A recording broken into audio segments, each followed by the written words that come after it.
I think it followed me. Ever since I was a child, weird, unexplainable things have always happened around any house we lived in. My mom, being the extremely spiritual person she was, swore up and down it was ghosts. I never really believed in ghosts and laughed at her outrageous conclusions to things that happened. My dad was also a non-believer, and so were my siblings. It wasn't until I was 12 when things shook me and my beliefs changed. We moved into a beautiful brick house that was built in the late 1800s. It was a small town. When I say small, I mean one gas station and not many houses around. I loved the house. It had its original wood flooring, the walls told stories, and it was just gorgeous. The basement did give me very weird feelings though, like an uneasy feeling settled in my stomach anytime I walked past the doors. I hated going down there for anything.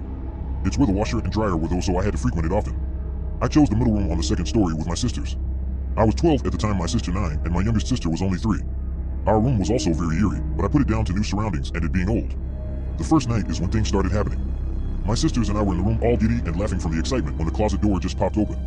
We all fell silent and stared at each other. I got up and closed it and said it was probably already cracked and a draft opened it more. They agreed and we went back to talking. As we got settled for bed, and I had just started dozing off when the closet door had popped open again. This time I didn't want to get up and shut it. Not only was I too exhausted after a 5-hour move, but I just didn't feel good about what was on the other side of that door. I ignored it and went to bed. The following months it kept happening along with other scary things. For starters, I got my first bout of sleep paralysis. That was the worst thing I've ever experienced in my whole life. I woke up but couldn't move, scream, or cry. Just forced to stare at that closet door. The whole time all I could hear was what sounded like to me someone stomping up and down the hallway. From my parents' room to my brother's, stopping in front of our door for a few seconds, then continuing on. After what felt like forever, I finally snapped out of and screamed my sister's name. She woke up angered and told me it was a nightmare and to go back to bed. I also began seeing things. My brother saw them too. He was 12 and I was 14 the first time we saw it.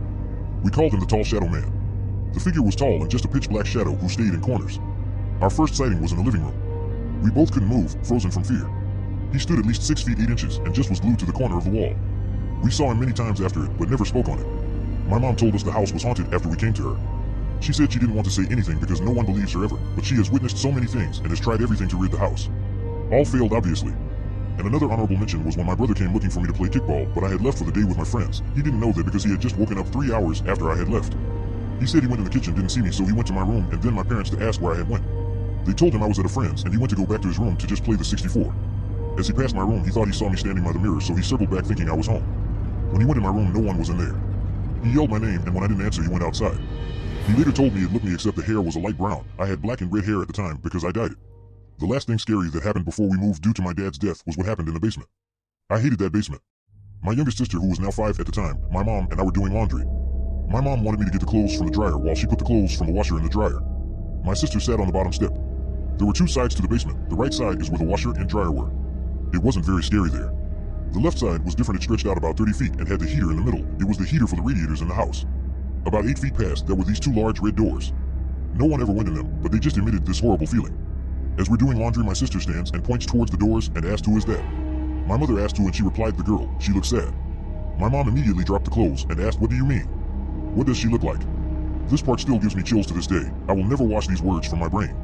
She said she's got long brown hair, it's got red in it too, and she's holding a jar. She looks sad. She's telling me to come here, baby, come here. Immediately after she said that, I ran for the stairs. My mom grabbed my sister, and it was like we were playing leapfrog to the top. My mom screaming, "In Jesus' name, be gone. I do not welcome you in my home," while my sister screamed she was coming, and I am desperately trying to get to the top. After that day, I always had this weird feeling of someone watching me. I'm 24 now and have moved states since then. I have a family, am married, and live in a new nice home far, far away. The part that scares me the most is I think it followed me. What exactly? I don't know. The shadow man? The girl? The thing in my closet? It likes to hang in the room we don't use. I can feel its presence, and every once in a while something happens. I get sleep paralysis on the worst days. I don't know what to do or what it wants. All I can do is pray and sage my house. I let it know it's not welcome, and I can help it find its way home if it needs, but it is not allowed here anymore. It doesn't care. What should I do?